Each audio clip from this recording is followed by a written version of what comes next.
Might is right until it's not. 2026 began with U.S. commandos grabbing Venezuela's president with zero casualties, an operation that put the rest of the world on notice.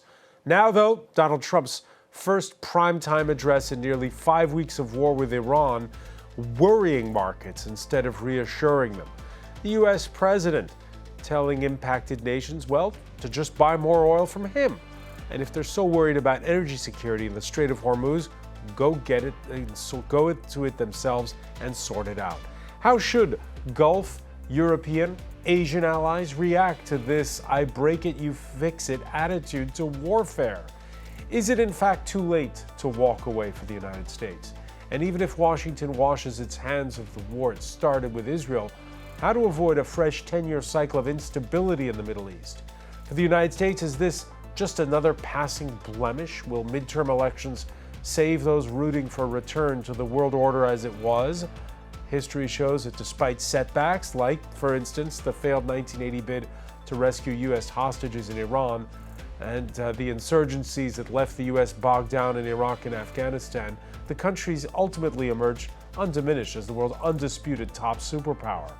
Now, though, Trump has picked a fight with an enemy that's both a state and seems to be employing insurgent tactics. Is this a turning point? The one after which the mighty United States of America, well, no longer seems so mighty. Today in the France 24 debate, at what point is it a turning point for U.S. world hegemony? With us, Jim Townsend, former U.S. Deputy Assistant Secretary of Defense for European and NATO Policy. Thanks for joining us. It's great to be here. From Washington, Behnam Bentaleblu, Senior Director of the Foundation for the Defense of Democracy's think tank's Iran program. Good to see you. Great to be with you. Thanks. Former France 24 White House correspondent Ketevan Gorgestani, who now hangs her hat in the newsroom. How are you? Good, thanks. And Andrei Lizakuk-Petri, president of the Joint European Disruption Initiative, which advocates for greater EU autonomy in tech and defense. How are you, sir? Very well. Good to be here. On the go, you can listen to the show wherever podcasts are streamed. Yeah, 20 minutes in prime time Wednesday evening, where instead of a major announcement, the U.S. president served up a medley of bombastic rhetoric, everything from threatening to bomb Iran back to the Stone Age to grievances against traditional allies. To those countries that can't get fuel, many of which refused to get involved in the decapitation of Iran. We had to do it ourselves. I have a suggestion. Number one, buy oil from the United States of America. We have plenty. We have so much. And number two, build up some delayed courage. Should have done it before. Should have done it with us, as we asked. Go to the Strait and just take it. Protect it. Behnam Bentaleblu, do you think that over here in Europe we have delayed courage? Well, it's great to be with you. Recently, I was actually in Brussels and Paris. Certainly, there's broad principles agreement. You see it in the G7 statement. You see it in the UN Security Council resolution. The challenge is, though, with NATO, with the transatlantic relationship at the moment, there's a difference between the principles they espouse and the policies that they fund and they build political capital and support for. And I think that has aggravated the president and in particular certain members of the administration. I don't also necessarily see it as a shortcoming in courage, especially given the newfound hawkishness in Europe, particularly Western Europe towards Russia. Instead, I really do think the Western alliance can and indeed should have a division of labor here, Europe focusing on Russia, America focusing on the Middle East, and then being able to draw select assets as you need. So I would hate to turn a stylistic disagreement over a substantive one. Is it just a stylistic disagreement? I mean, he's really tearing into Europe here. Is this the way to make friends and influence people? Well, the challenge is that this isn't the way to make friends, but Europe is supposed to be a friend. That's the difference. When your friend has your back, you're supposed to have your friend's back, and vice versa. Now, I will say this, there's a difference in capabilities. And I think the way for the Europeans to be able to tell the administration that they can't marshal the same assets and resources in this part of the world is to be able to, come up with a plan to be part of a maritime convoy post-conflict, a minesweeping activity post-conflict.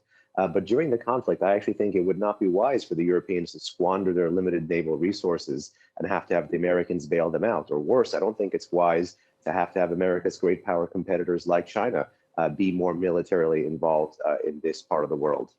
Andre Petri, statements like the clip you just heard, will Europeans will it be water off their back, or does it sting? It stays, of course, and it stings and stays. Well, I think Europe now finally realizes it has an American problem, a massive American problem. I mean, I hear what is said about, rallying our defenses. I mean, actually, the forces, especially the French naval forces in the Oriental Mediterranean, are pretty strong. There's a carrier strike group. There are 8 frigates and destroyers. It's pretty strong. But we are just now, we're going to endure massive economic and strategic consequences of a war that was not started by Europe, that obviously has no exit plan, and which has a very strategic consequence on Europe, not just economic, because now the US is diverting some of the means that were supposed to go to Ukraine to the Middle East. Plus, last but not least, I mean, it's incredible to see this administration that is actually emboldening the 2 strategic competitors of Europe and of the West in general, Putin, Russia, and China. I mean, it's a total disaster. What I just see is European leaders who are unable to be bold. Get rid of a toxic Hungarian government that is just blocking any kind of consensus.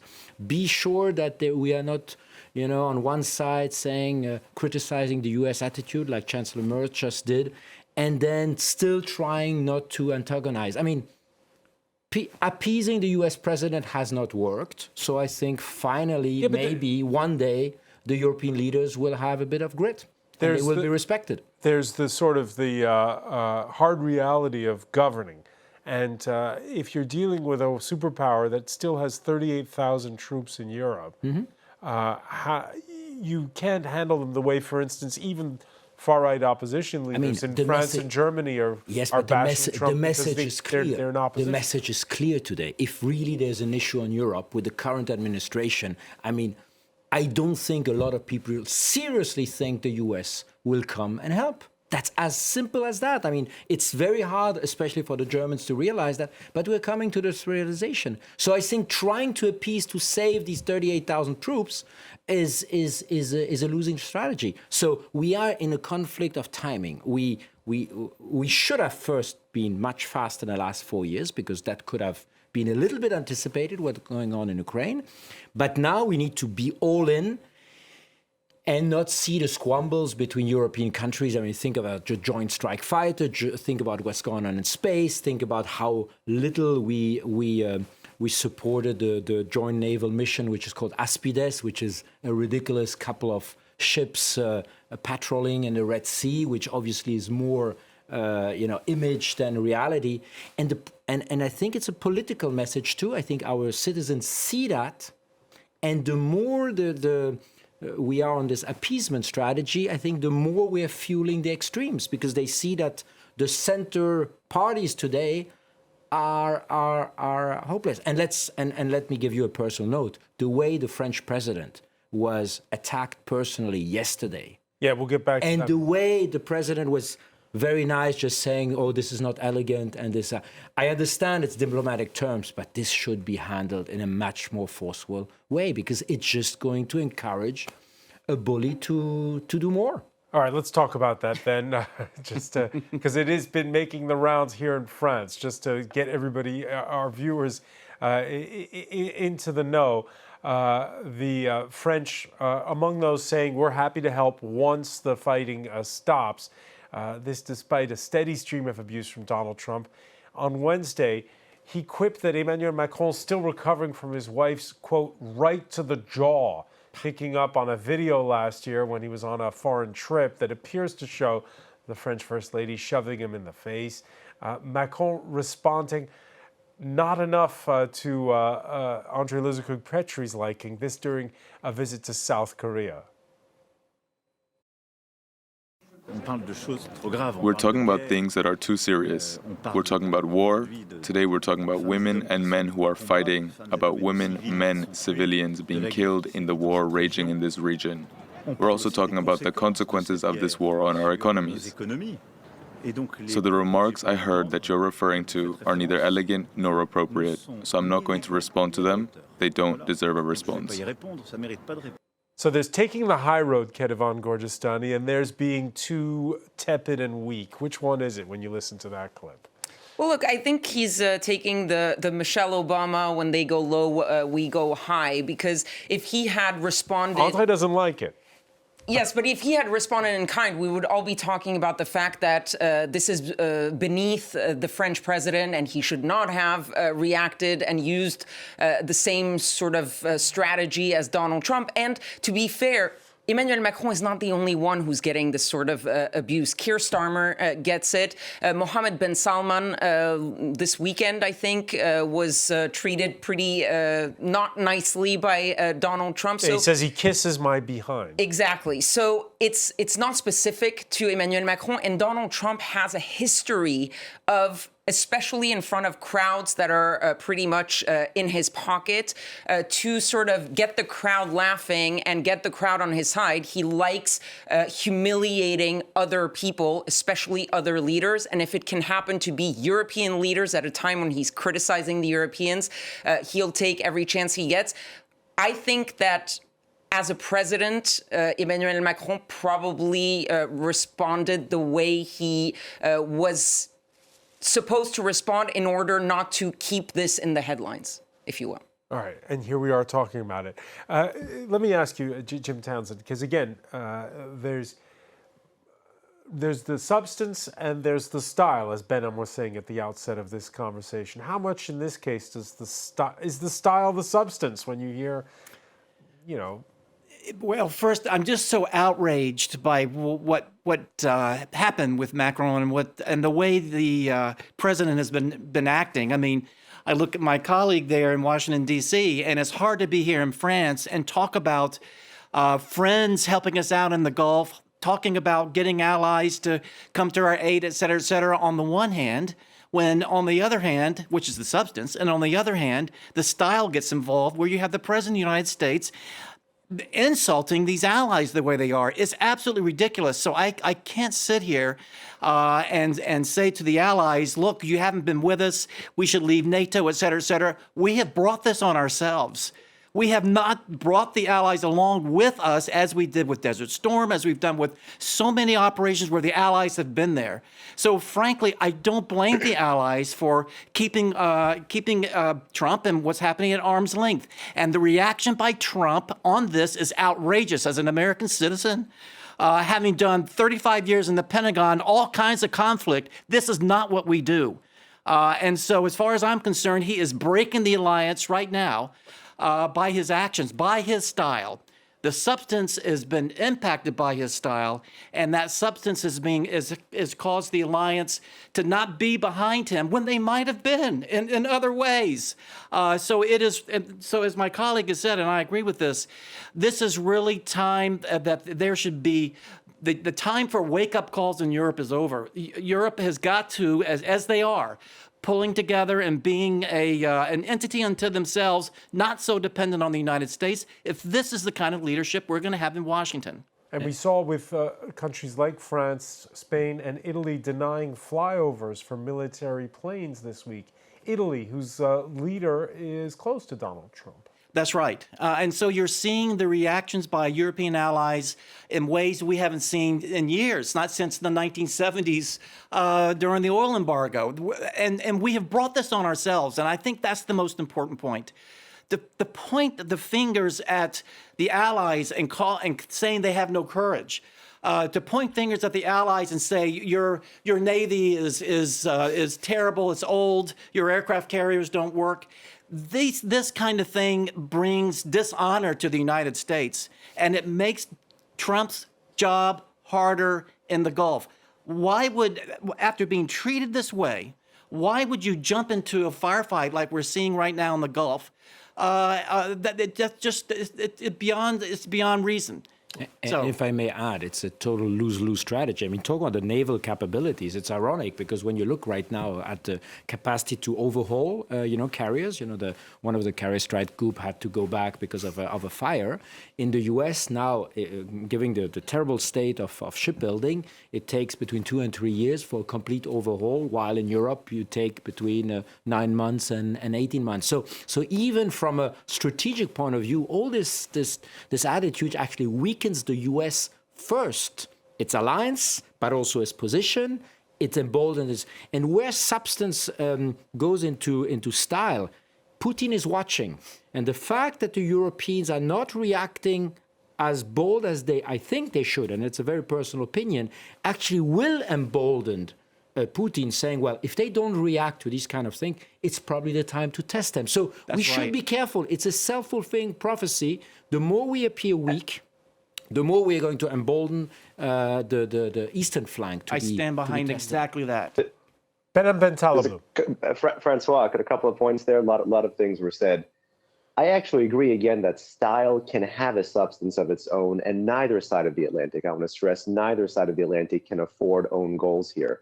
A couple of very interesting things were said. If Europe wants to continue to support shipbuilding and continue to take away from welfare programs on the continent to be able to support more military capabilities, I would be among the first to applaud that. So would the Democratic and Republican presidents who for years have tried to get NATO members to spend more. I do think that there was an unproductive way and a productive way to have a conversation about NATO spending, but nonetheless, we are here where we are.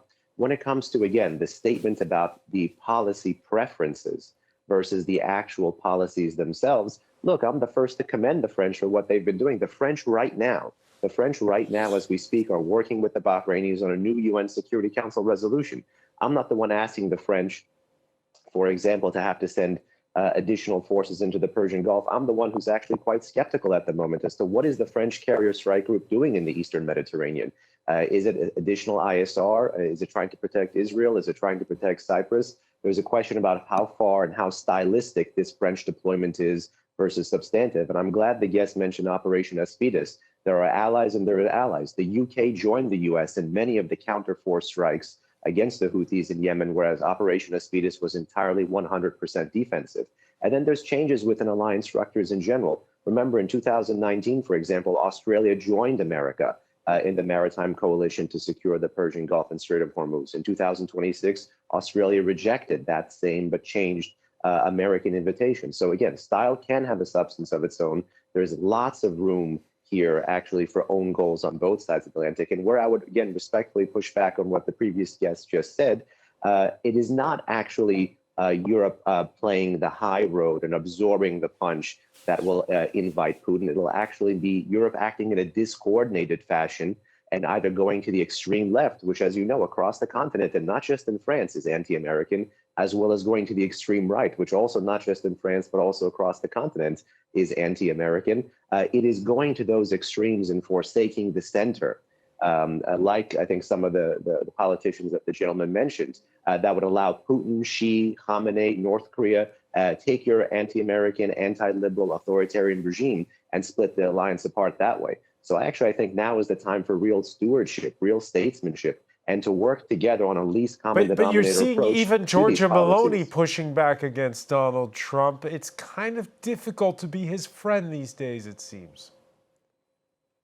It can be difficult, but look, we have to take the wins where we can get them. Europe was driving 110% in the right direction. I mean, the Germans right now are not talking about international law or hemming and hawing about American pressure, as the E3 was when the U.S. left the nuclear deal in 2018. The E3 is rightly looking at the change threat from the Islamic Republic and acting accordingly. And a lot of the things that were painful policy decisions, not just for America, not just for NATO, but for the Europeans across the board, things like the European phased adaptive approach to get missile defense onto the continent in 2009, for example, those are things that'll help secure the continent today when Iran actually does have the longer range missiles that'll actually go in this direction. So we have to take the wins where we can get them and take a page actually from our adversaries' playbook.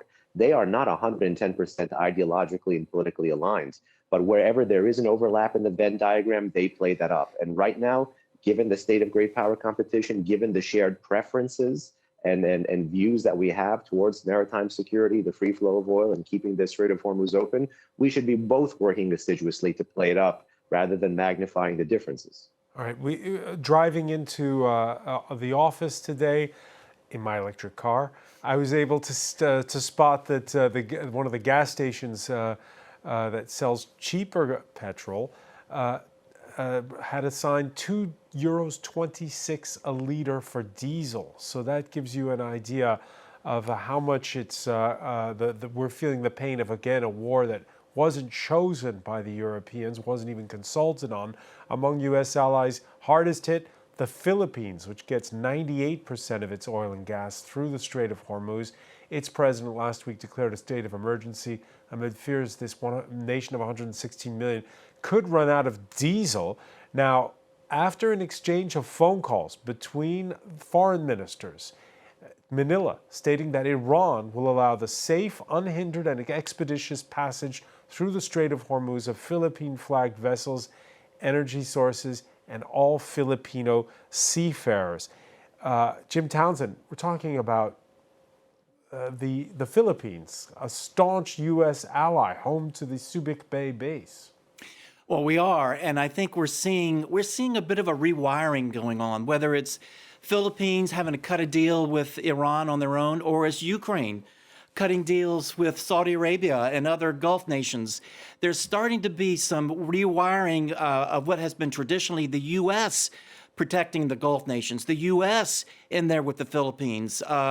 There's this behavior by Trump has made these stalwart allies from the past begin to hedge. They're beginning to hedge. They're beginning to cut their own deals. They're beginning to feel that, like with Europe, they're being too dependent on the United States.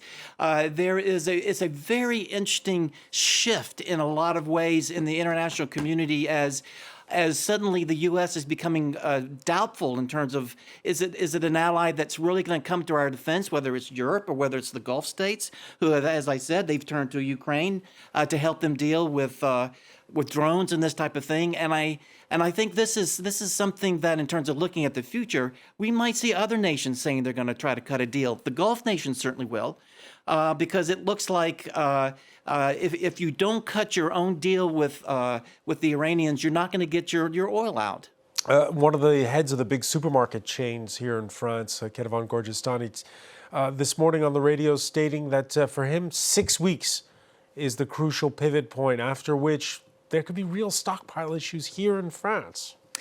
I think this shows that what is happening in the Strait of Hormuz is really impacting everyone. And I just want to get back to, yes, we're talking about Asia, like the Philippines, about Europe, because they do get way more of their oil from that region than the United States, which gets, I think, 8 or 9%.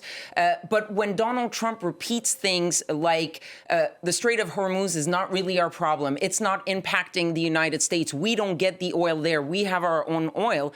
True.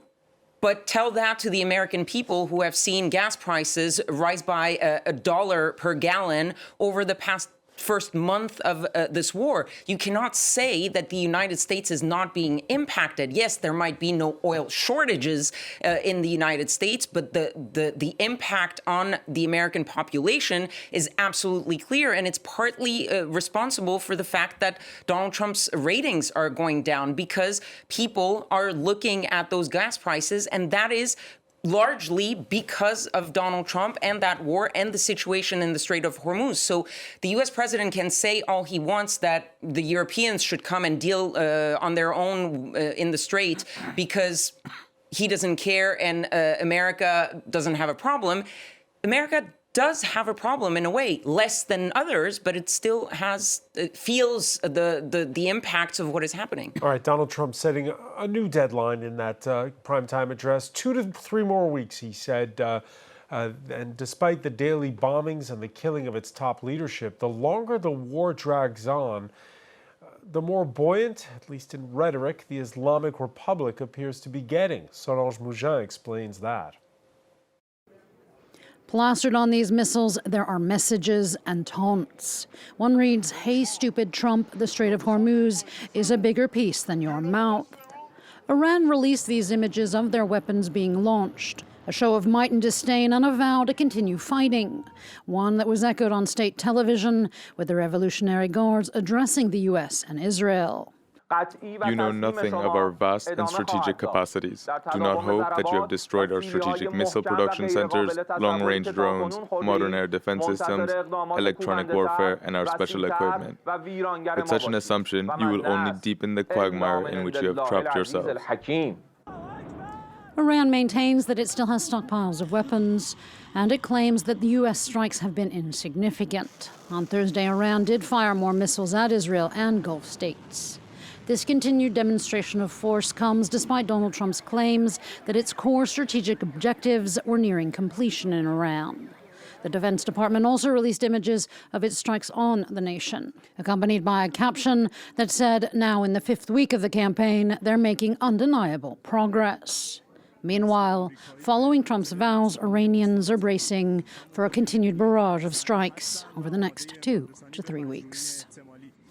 Now, Behnam Bentaleblu, of course, there's a lot of fog of war on both sides, over each side boasting that they've got the other over a barrel. We do know that Iran this Thursday targeted an Amazon cloud computing center in Bahrain. We know that Iran seems to have the possibility to continue for a long while to inflict pain across the Gulf. At this point in time, does this make the United States seem weaker than before February the 28th? Certainly not. The challenge is that the Islamic Republic might have been weak, but it's quite lethal. And that should be a wake-up call to many of the countries in the region that unfortunately did hedge in many directions, tried to pay to play or tried to pay to delay the Iranian threat. Many of these countries, unfortunately, serving as sanctions-busting jurisdictions that helped the regime generate the revenue or import the technology that now, unfortunately, we're seeing them wreak havoc across the region. And there really is, unfortunately, here no way out but through. The Islamic Republic of Iran remains the world's foremost state sponsor of terrorism. It has had and retains, unfortunately, still the region's largest ballistic missile force, as well as the region's largest drone force. Hunting them down has been a key U.S. military priority during the past month of conflict. But I do not believe that defanging and degrading and destruction mission is complete. In fact, it is not. Bases that have been hit have been reopened up. The Islamic Republic continues to have a road mobile missile force, and it continues to have the same political logic behind much of the targeting, which is to increase the pain asymmetrically to America and to American partners, which means not just targeting critical infrastructure, oil stuff, port stuff, gas stuff, but also, as you know and just mentioned, key economic hubs in these countries as well. So it sounds a bit like a forever war. It's not a forever war. It's an asymmetric war. The U.S. and Israel are attriting the capability and the capacity of the Islamic Republic to fight, and the Islamic Republic is attriting the resolve of America and Israel to stay in the fight. And so I guess the one issue I would have with the word in your question is timetable or end state or end game, because it's really unclear if America will wrap up in 2 weeks or 3 weeks, or the data that they will present to say, here is what a victory against the Islamic Republic on points looks like. I have been warning for the past 3 of the 4 weeks of the war that just because you have a decline in Iranian missile launches or a change or a decrease in the Iranian missile rate does not mean that the Iranian missile capacity has been destroyed. There is a lot of moves by Iranian commanders, mid-ranking and below in the field, to restrain their fire, to save their fire, to reorient their fire. And we're seeing the cost of that continue to operate today.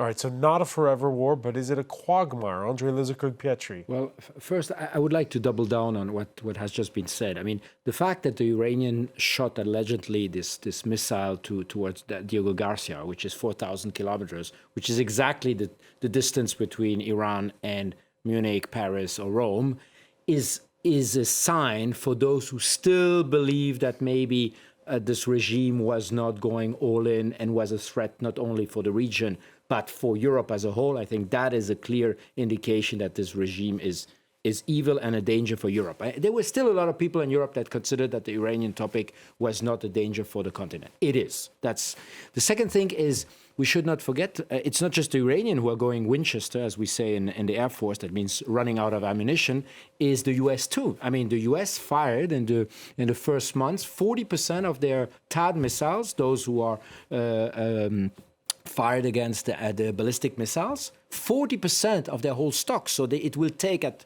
current production rate, 3 years to replete what has been fired in. And on Patriots, I think it's close to 20% of the global supplies they have. That means they needed to ship some of their supplies from Europe, from the Indo-PACOM and others to use on that. So I think the US has also a massive, like the French in the Gulf are running out of missiles because they started defending their base with $1 million missiles, Mika missiles, against $40,000 Shahed. So this asymmetrical war is attriting both capabilities. Then the last point is the risk with the drones, especially, not with the missiles, is that actually there might not be an end. Like famously, a German CEO of defense company just said, I mean, these drones are made everywhere. And so you cannot actually eliminate production. So on that one, it could be a very, very long lasting asymmetrical war that is fought. So if drones can be made in the kitchen, it's only part of the quote, in that case, Jim Townsend, what do you do? What do you do if you're the President of the United States?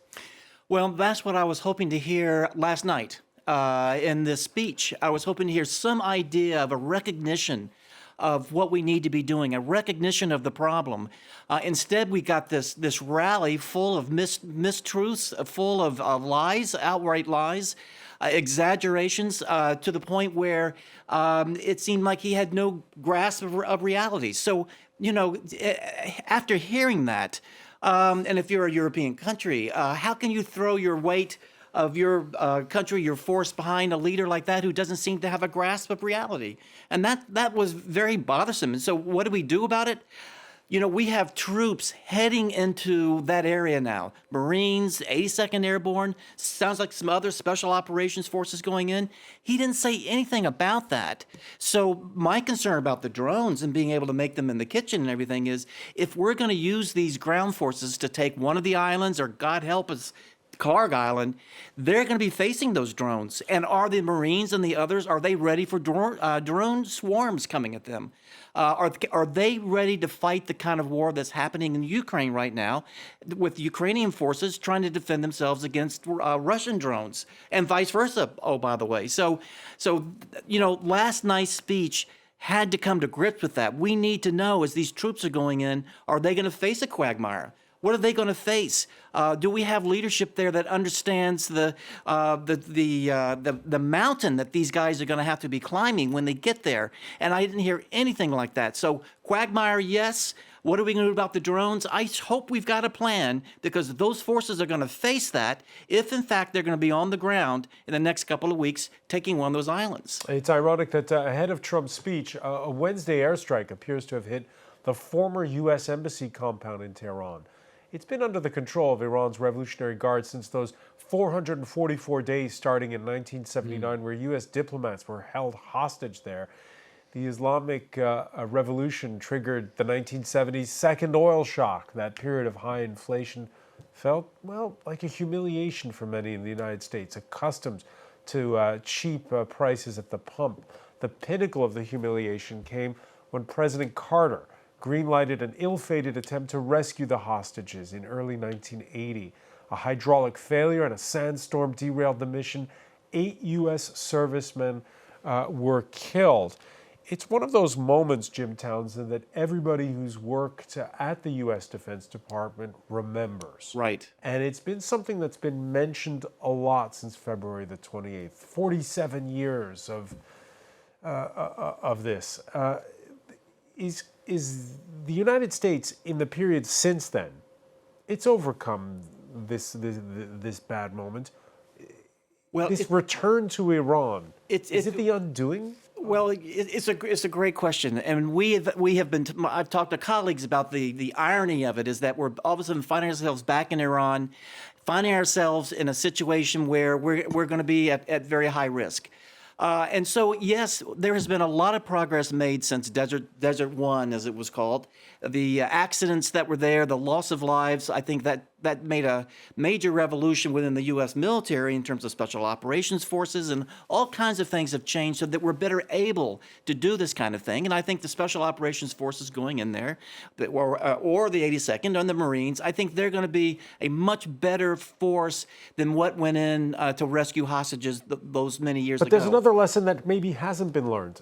That's right. And if I can complete your sentence, go ahead. You're right, there is a lesson, and we're all watching to make sure in terms of leadership in the White House, in the Secretary's office, have they also learned from those days? Are they doing better planning, better political decision-making, more outreach? Have they also improved, learning lessons from Desert One? And from what I could tell, whether it's Pete Hegseth or it's the Secretary of Defense, they are not acting like the kind of war leadership we need right now, we deserve right now, and we should have, based on lessons learned, including Desert One. Actually, my question was, because you've had... No, but that's interesting. You talk about leadership.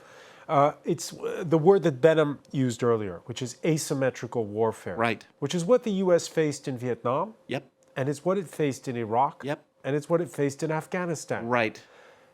If there's the potential for asymmetrical warfare, is it ready this time? We will find out. We have a hard time learning lessons. And I think your point about these contests that we've had in the past that did not turn out very well for us, we are facing that same kind of situation this time, and that's how you get a quagmire, is when you don't have the ability to deal with an asymmetric fight that we have on our hands. And we're going to have to see the answer to your question coming up. We have not done so well learning these lessons in the past. Let's see what happens. Behnam Bentaleblu, do you have any insights on this? Have you spoken to people who know how to confront the potential for asymmetrical warfare? I do indeed hope. I mean, obviously, this is a different kind of mission than Vietnam or other places where there was an inherent asymmetry between the forces. But I want to piggyback off of something that Andre just mentioned a moment ago, which is the declining stocks of the interceptors. It is one thing to use interceptors against ballistic missiles, but it's an entirely different thing, and being way behind the cost curve to be behind supporting using these expensive interceptors against drones. You know, what needs to be happening here is return to World War II style static gun type defenses. In the US, we have the CRAM. The Ukrainians have been able to do with big machine guns. These are the sorts of things that the Gulf has slowly been investing in my view, not enough. Hopefully, US partner countries that are deployed in the region also have these gun type defenses or move towards them, but towards the asymmetry, because even a $200,000 to $3 million medium range Iranian ballistic missile is still cheaper than a $5 million plus interceptor of any country of any quality. And to that end, the way you get around the cost curve is you go on the offensive. You go against these facilities using left of launch. And just with the arrival of a B-52 bomber, some of America's oldest bombers that can drop these 2,000-pound bombs, these JDAMs, against Iranian missile facilities, that is the thing military planners are going to be looking at in the next 2 to 3 weeks to see, is that rate going to be stepped up to go on the offensive? Otherwise, theater missile defense is a technical solution. It is not a political long-term solution.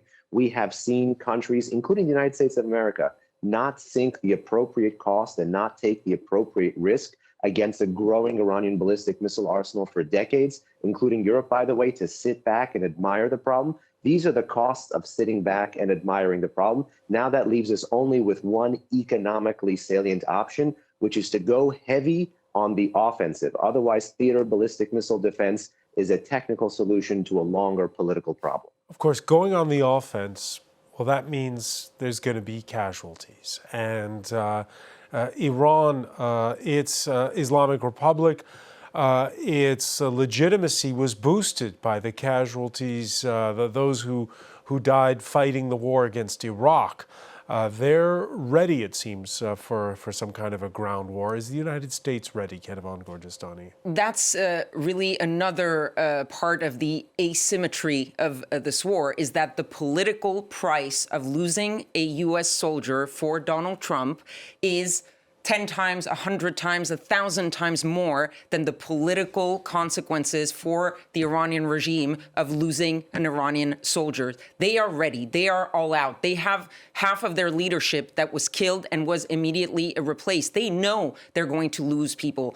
If Donald Trump goes in on the offense, and yes, if the United States puts all its military might into Iran and is ready to lose not 13 troops like they have so far, but dozens and dozens and dozens, and to see those dignified transfers happening more regularly, yes, they would probably, because they're so strong, they would probably destroy the Iranians. The fact is, Americans will not tolerate that probably. And Donald Trump and his base, Donald Trump, who campaigned for years saying no new wars, we're not going to get bogged down in the Middle East, no troops on the ground, this is something that could sway even the parts of his base who so far are saying, look, he hasn't put troops on the ground. So far, it's being relatively okay regarding casualties. We're willing to trust him on that. That calculus would likely change very quickly if you started seeing U.S. troops dying very regularly and in big numbers. Since February the 28th, Andrei Luzakuk-Petri, does the United States seem like a diminished superpower? Well, I think its adversaries look emboldened. I mean, there is this famous Economist cover this week showing, you know, where Xi Jinping is in the back saying, never stop your adversary when he's making a mistake. And right now, the Chinese are actually first seen as kind of the stable power, which is kind of an irony for an autocratic regime like that. And Putin is also seeing that actually the attention is diverted to the Gulf. What is worrying is that even if the missile rate has diminished, obviously there has been a hit on their capacities, it seems that the precision is increasing, and you cannot exclude that the Chinese are helping with their localization services, and the Russians are helping also with the targeting, which may explain why in Israel you have maybe less missiles, but much more deadly in the last couple of days and weeks. So the short answer is, this for the past 4 weeks, it's maybe too early to tell, but this has actually diminished the prestige, obviously, in Europe, that's for sure, but the ties, the alliance, and also the military might of the U.S., which was so emboldened after Venezuela. Final word on this, Jim Townsend. I think the U.S. military has performed in terms of in terms of their operations, what they've been doing. They've been doing a very good job as far as the military is concerned. It's important to separate that out. I think where we've been diminished is in our political, strategic planning, and the way we, on a political basis, beginning with the president, all the way down in his administration, they have not done the job that the military needs in terms of how to conduct this war, the goals, the strategy, the allies, the American people. There's a playbook on how to do this that they were not following. And so for me, it's not the military that looks bad and diminished. They're going to have to deal with an asymmetric problem. All the things that have laid out, they're going to have to deal with. I think they're going to, but it's going to be a price tag to it. And that's because on the political level, the strategic planning level, the job wasn't done that they need when they go into harm's way. We'll have to leave it there for now. I want to thank you, Jim Townsend. I want to thank as well Kedevan Gorgistani, Andrei Luzakuk-Petri, Behnam Bentaleblu for being with us from Washington. Thank you for joining us here in the France 24 debate.